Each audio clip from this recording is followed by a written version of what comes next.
Cricket. अगर आपने cricket नहीं खेला है तो आपको ये क्वेश्चन शायद थोड़ा डिफिकल्ट हो सकता है, क्योंकि इस क्वेश्चन में क्रिकेट से रिलेटेड ही चीजें पूछी गई हुई है। तो वो चीजें क्या है और इसे किस तरीके से फॉलो करके हम एक अच्छा 3D स्कल्पचर कंपोजिशन बनाना चाहिए, ये समझने के लिए इस क्लास के अंत तक बने रहिए।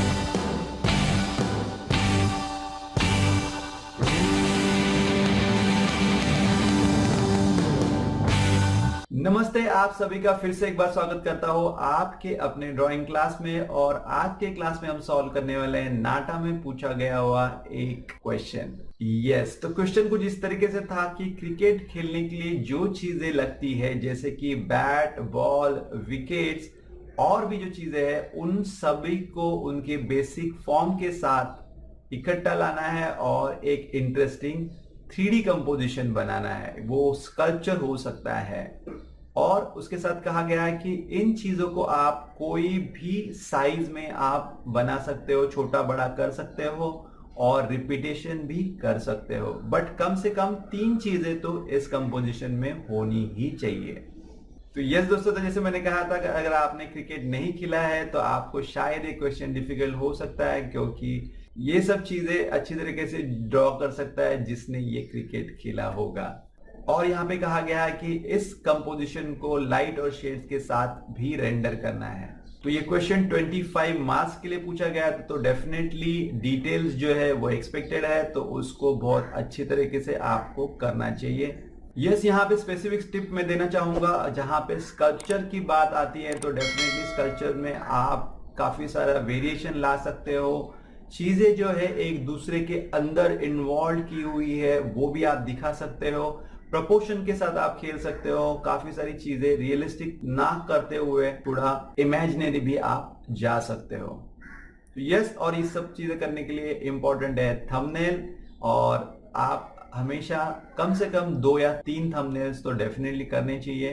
तो आप यहाँ पे देख सकते हो कि मैंने भी यहाँ पे 2 थंबनेल्स से ज्यादा थंबनेल्स यहाँ पे किए हुए हैं, और उसके अंदर आप डिफरेंट डिफरेंट कंपोजिशन भी देख सकते हो। तो जैसे कि पहले वाले कंपोजिशन में देख सकते हो आप यहाँ पे कि मैंने बॉल को जो है हाफ द वे दिखाया हुआ है और नीचे एक बेस रखा हुआ है, जैसे कि स्कल्पचर के लिए बेस की जरूरत होती है। और उसके ऊपर जो है 3 स्टम्प्स 3 डिफरेंट एंगल से उसके अंदर रखे गए हुए हैं। उसके वजह से एक अच्छा 3D फील जो है वो वहां पे आ रहा है।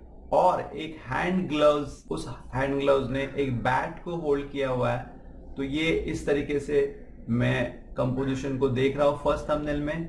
यस, और जब सेकंड थंबनेल की बात करता हूँ तो यहाँ पे भी मैंने देखा है कि बॉल को जो है हाफ द वे कट किया हुआ है और उसी के अंदर जो है स्टम्प्स खड़े किए हुए हैं। दोनों के प्रपोर्शन काफी सारे डिफरेंट है और उसी को टच करते हुए एक बैट को भी खड़ा किया हुआ है। प्लस जो बेल्स है वो नीचे आप यहाँ पे साइड में देख सकते हो। तो इसके वजह से एक इंटरेस्टिंग 3 डायमेंशनल कंपोजिशन यहाँ पे बन सकता है।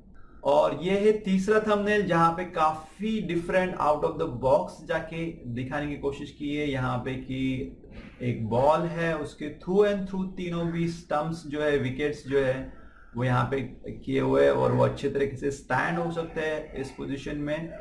और स्पेसिफिकली जो बैट है उसको काफी तरीके से मोल्ड किया है, बिकॉज स्कल्पचर है तो स्कल्पचर में इस तरीके से मोल्ड हम कर सकते हैं। But this is can be little difficult to draw. अगर आपका ड्राइंग अंडरस्टैंडिंग अच्छा है तो आप इस तरीके से इस टाइप के थंबनेल्स के लिए या अप्रोच के लिए जा सकते हो।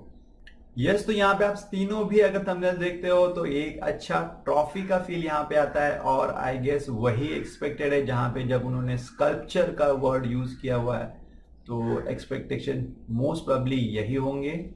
तो चलो इन्हीं थंबनेल्स को फॉलो करते हैं, हम हमारा आगे का ड्राइंग कंप्लीट करते हैं। यस दोस्तों, तो अब यहाँ पे बोर्ड पे है और हम फर्स्ट थंबनेल को फॉलो करते हुए चीजें कर रहे हैं, जहाँ पे क्रिकेट्स किट के अंदर जो चीजें होती है उनको ड्रॉ करने के लिए कहा गया है। और थंबनेल में जैसे अभी फॉलो किया है उस हिसाब से हम लोग स्टार्ट करते हैं यहाँ पे। तो सबसे पहले तो मैं जो बॉल है उसको ड्रॉ करना चाहूँगा यहाँ पर।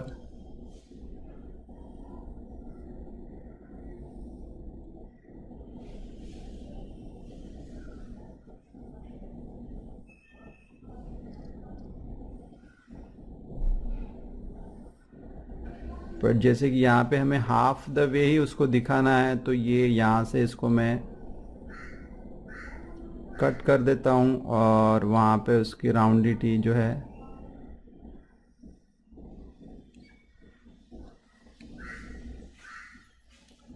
प्लस इस डायरेक्शन में उसकी लाइंस है,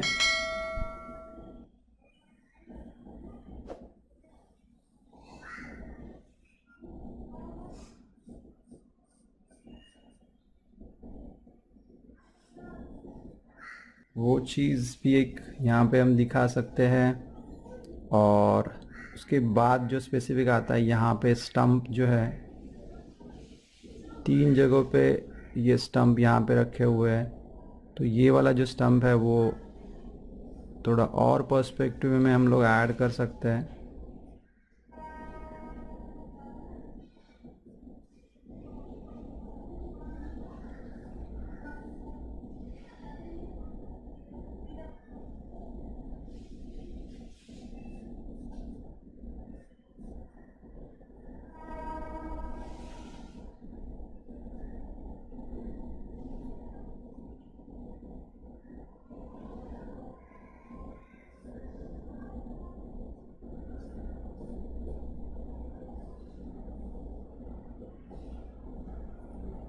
तो इस तरीके से इसका डायमेंशंस हो सकते हैं, उसके जो लाइंस होते हैं स्टम्प्स विकेट्स के, वो भी आप इसके अंदर ऐड करोगे तो और डायमेंशन जो है या उसका एंगल जो है वो डिफाइन करने के लिए हेल्प हो सकती है। यहाँ पे थोड़ा सा चेंज थंबनेल के हिसाब से मैं करना चाहूँगा। मैं चाहता हूँ कि यहाँ पे ये जो हैंड है वो ग्राउंड पे ही हो, तो ग्राउंड के हिसाब से जो हैंड रहेगा वो 3 डायमेंशनल वाइज कुछ इस तरीके से रहेगा।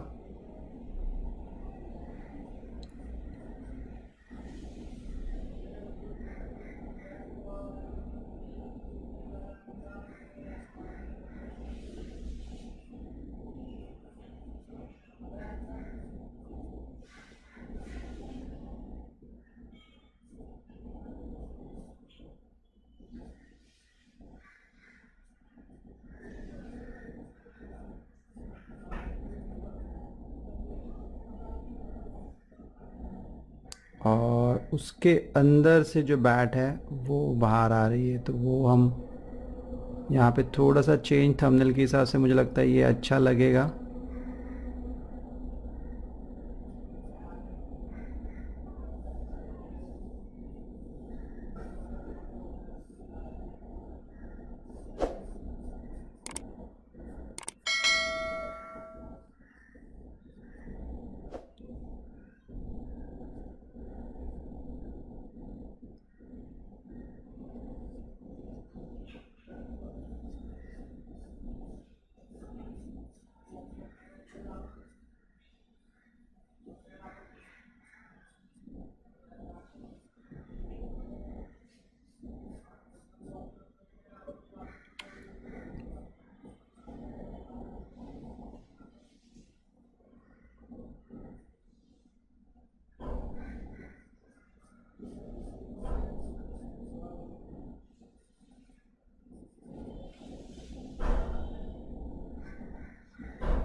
और यहाँ पे इसके ऊपर भी जो बेल्स रहते हैं वो यहाँ पे हमने दिखाने हैं।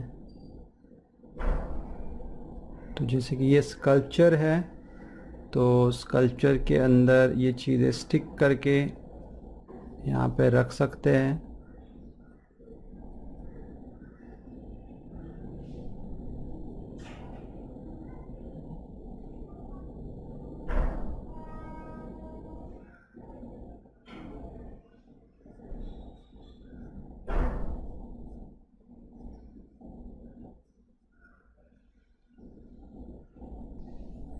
तो इस तरीके से इसको यहाँ पे ड्रॉ किया हुआ है। और इसका जो बेस है वो बेस को भी हम ड्रॉ करेंगे।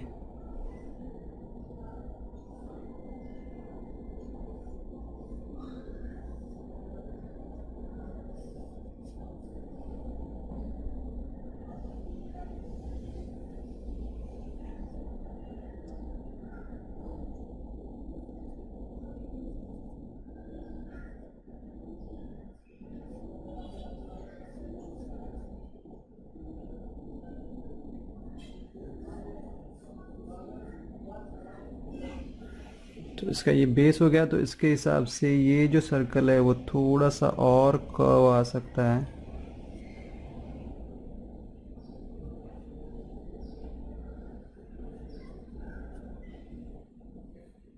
इस तरीके से।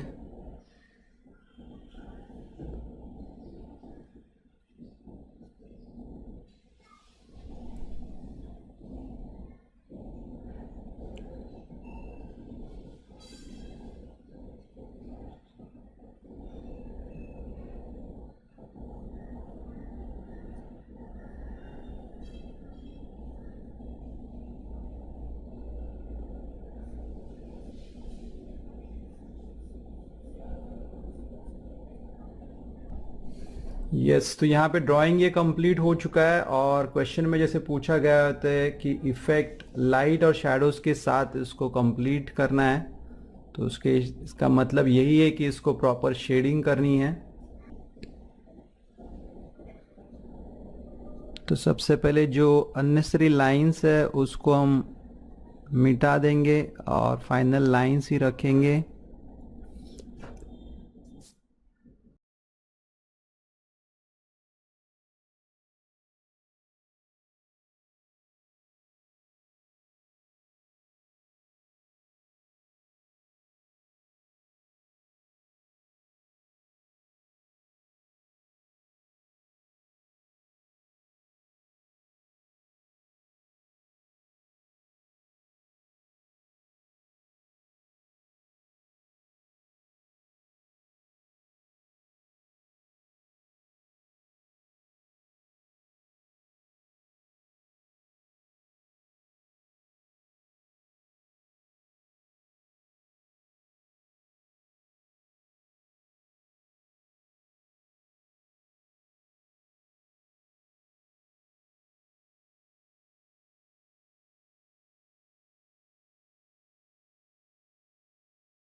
तो एक बार आपका ड्राइंग कंफर्म हो जाता है, उसके बाद आप डिसाइड करते हो कि लाइट सोर्स कहाँ पे है। तो यहाँ पे मैं अभी फ़िलहाल जो है इस डायरेक्शन से इस लाइट सोर्स को पकड़ रहा हूँ। ज़्यादा से ज़्यादा टाइम हमें टॉप लाइट सोर्स ही रखना चाहिए, जिसके वजह से लाइट शेड बहुत अच्छी तरीके से हमें मिल सकता है। और फिर उसको ध्यान में रखते हुए हम इंडिविजुअल शेडिंग जो है वो स्टार्ट कर सकते हैं।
तो इस तरीके से यहाँ पे एज ए सिलेंडर फॉर्म्स को ही पकड़ते हुए हमें शेडिंग करनी चाहिए। जैसे कि यहाँ पे आप देख सकते हो हर जगह पे लाइट सोर्स यहाँ पे है, तो ये साइड पे लाइट गिर रही है और अपोजिट साइड पे जो है वो डार्कर शेड करते जा रहा हूँ मैं। तो सिलेंडर की शेडिंग अगर प्रॉपरली आपको समझ में आती है तो वो ज़्यादा अच्छी बात है, उस हिसाब से आप उसको शेडिंग कर सकते हो।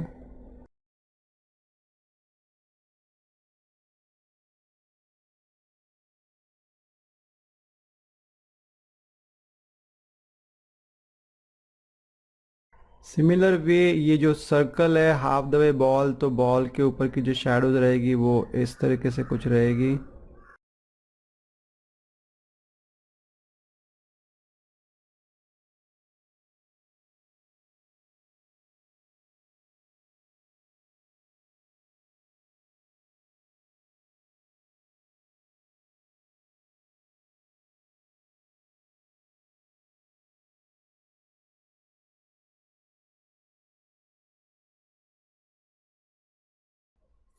सिमिलर वे यहाँ पे भी जो हैंड्स के शैडोज है वहाँ पे भी ये शैडोज इस तरीके से अंदर की तरफ हो गए।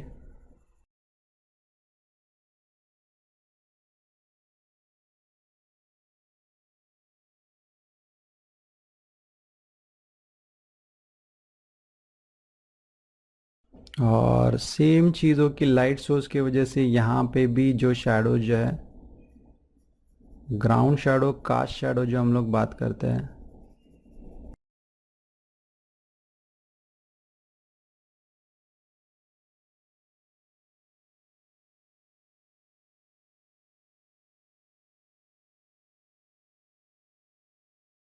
तो इस तरीके से अगर आपके पिक्चर में कंट्रास्ट अच्छा है, ब्राइटनेस और लाइटनेस का कंट्रास्ट अगर अच्छा है तो शेडिंग बहुत अच्छी लग सकती है।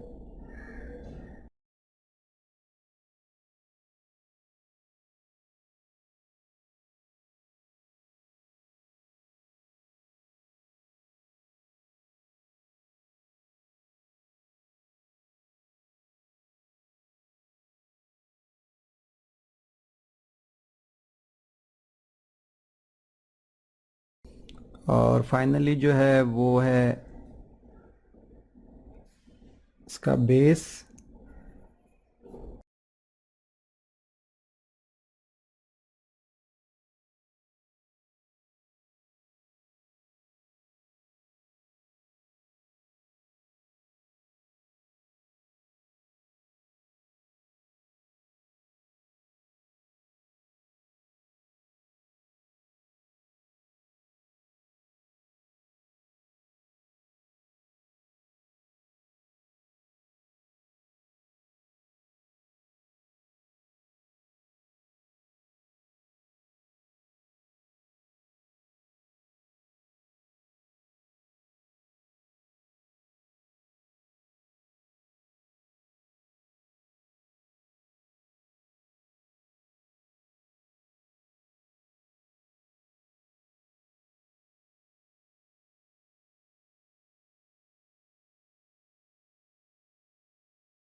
यस दोस्तों, तो इस तरीके से हम लोग ने हमारा जो पिक्चर है पूछा गया था शेड के साथ, लाइट और शेड के साथ, तो हम लोग ने वो कंप्लीट किया हुआ है। यस दोस्तों, तो ये था आज का क्लास जहां पे हम लोग ने बहुत अच्छी तरीके से जो स्कल्पचर का एक्सपीरियंस चाहिए वो यहाँ पे लिया हुआ है और बहुत अच्छी तरीके से समझा है कि क्वेश्चन को किस तरीके से रीड करना चाहिए, उसके अंदर के डिटेल्स क्या क्या पूछे हैं उसको किस तरीके से फॉलो करना चाहिए। तो मैं आशा करता हूं कि आज का क्लास आपको बहुत पसंद आया होगा और आपने उससे जरूर कुछ ना कुछ चीजें सीखी होगी। तो प्लीज कमेंट बॉक्स में लिख के भेजिए आपने सचमुच में इस क्लास से कुछ सीखा और वो स्पेसिफिकली क्या सीखा। अगर इस क्लास के बारे में आपके कुछ क्वेश्चंस भी है तो वो भी आप कमेंट बॉक्स में लिख के भेज सकते हैं। मैं जल्द से जल्द कोशिश करूंगा उन सभी क्वेश्चनों को आंसर करने की। यस दोस्तों, मैं फिर से एक बार आपको रिमाइंड करना चाहता हूं कि अगर आपने अभी भी मेरे चैनल को सब्सक्राइब नहीं किया है तो प्लीज सब्सक्राइब कीजिए और नोटिफिकेशन बेल आइकॉन को भी प्रेस कीजिए, तो आने वाले सभी क्लासेस के बारे में आपको इंफॉर्मेशन मिलती रहेगी। अगर आपको मेरे क्लासेस बहुत पसंद है और आप चाहते हो कि इसी तरीके से मैं और क्लासेस लेते रहूं और वीडियो बनाते रहूं तो प्लीज मुझे सपोर्ट कीजिए। मैं अपना गूगल पे का QR कोड जो है ये स्क्रीन पे रख रहा हूं, तो प्लीज आप उसके थ्रू डोनेशन मुझे कर सकते हैं जो मुझे हेल्प हो सकती है ये कंसिस्टेंटली क्लासेस लेने के लिए और अच्छे अच्छे वीडियो आप तक पहुंचाने के लिए। यस, आप कोई भी अमाउंट पे कर सकते हैं, आपकी विश है। डिटेल आप स्क्रीन पे देख सकते हो। यस दोस्तों, इतना ही आज के क्लास में। मिलते हैं नेक्स्ट क्लास में कुछ नए क्वेश्चन के साथ और उसके कुछ नए सॉल्यूशंस के साथ। तब तक आप ड्राइंग करते रहिए, प्रैक्टिस करते रहिए, स्केचिंग करते रहिए, डेफिनेटली मेरे वीडियोस देखते रहिए और उनको शेयर लाइक करते रहिए। तो मिलते हैं नेक्स्ट क्लास में, तब तक के लिए bye bye, see you, thank you and जय हिंद।